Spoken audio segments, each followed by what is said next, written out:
네, 인천 초등생 사건의 두 10대 소녀에게 검찰이 법정 최고형을 구형했습니다. 주범은 징역 20년, 공범에게는 무기징역이 구형됐습니다. 어제 결심 공판장에 들어가던 취재기자 연결해서 좀 내용 자세히 들어보겠습니다. 조은지 기자 나와 있습니까? 네, 서해부입니다. 예, 두 10대 소녀에게 법정 최고형이 구형됐습니다. 예상대로죠? 평가 어떻습니까? 네, 두 소녀 아직 10대입니다. 소년법 적용 대상인 만 19세 미만에게 징역 20년이나 무기징역 등 중형을 구형하는 건 이례적이라는 게 법조계의 평가입니다. 일반 성인들의 형법과 달리 소년법은 부정기형, 그러니까 교화할 목적으로 장기, 단기로 나뉘어 징역을 선고받는 게 보통입니다. 검찰이 유기징역을 구형했다면 장기 15년, 단기 7년이 최고인데 검찰은 이를 넘어 무기징역을 불렀습니다. 다만 만 18세 미만에게는 사형이나 무기징역을 선고할 수 없다는 조항이 있어서 주범 김양은 법정 최고형량인 징역 20년이 구형됐습니다. 전자발찌 부착 30년도 함께 구형했습니다. 검사는 피고인들이 시신을 보며 좋아하고 서로 잘했다고 칭찬할 때 부모는 아이를 찾아서 온 동네를 헤맸다며 아이가 죽어 부모의 삶도 죽었다고 했습니다. 냉철하게 두 소녀를 몰아치던 검사도 구형을 앞두고는 잠시 말을 잇지 못하고 눈물을 글썽여 법정을 숙연하게 만들었습니다.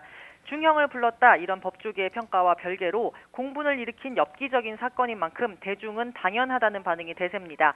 실제 어제 재판장에서도 검찰이 무기징역을 부르자 곳곳에서 박수가 터져 나왔습니다. 지금 나이 때문에 소년법 적용 조항이 다르다고는 하지만 범행 현장에 있지 않았던 공범 구형이 지금 더 높은 상황이거든요. 받아들여질까요? 네, 검찰은 이번 살인의 목적, 살인의 이유가 바로 공범인 박양 때문이라고 지적합니다. 이웃의 초등학생을 대낮에 유괴 살해한 뒤 시신을 훼손하고 신체 일부를 주고받은 범죄, 이게 벌어진 이유가 박양이 신체 일부를 가지고 싶다고 지속적으로 요구하고 부추겨 연인 관계였던 주범 김양이 행동한 것이라고 검찰은 봤습니다. 어제 법정에서는 김양이 다른 친구와 박양에 대해 고민한 상담 메시지가 일부 공개됐습니다. 정신적으로 자꾸 안 좋은 쪽으로 내몬다. 전과가 있어도 이상하지 않은 사람이다. 약간 꼭지가 돈 관찰자처럼 내가 실험 대상이 되는 느낌이다. 이런 내용을 보냈습니다. 공범 박양이 주범 김양의 범행을 부추겼다고 의심할 만한 대목입니다.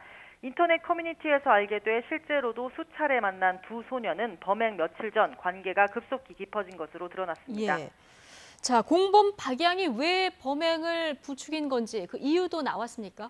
네, 박양이 사람을 죽인 후에 시신 일부를 가져오라고 시켰다는 게 김양의 주장입니다. 어제 현장에서 듣고도 저도 제 귀를 의심했습니다만 본인이 먹을 테니 시신을 달라 이렇게 했다는 말입니다. 증인석에 김양은 담담하게 말했지만 방청석에서도 또 재판부에서도 이 부분에서는 낮은 탄식이 흘러나왔습니다. 김양은 절친한 관계인 박양과 관계가 틀어지거나 단절되는 게 두려웠고 인터넷에 완전 범죄, 도축, 뼈가루 등을 검색하며 범행을 계획했습니다. 어른스럽게 변장을 하고 인근 학원과 아파트 옥상 등에 CCTV가 있는지 살피는 등 범행과 시신 유기 장소를 꼼꼼하게 물색한 것으로 드러났습니다. 두 소녀는 범행 당일에만 9차례나 통화했고 이후 직접 만나 시신 일부를 주고받았습니다.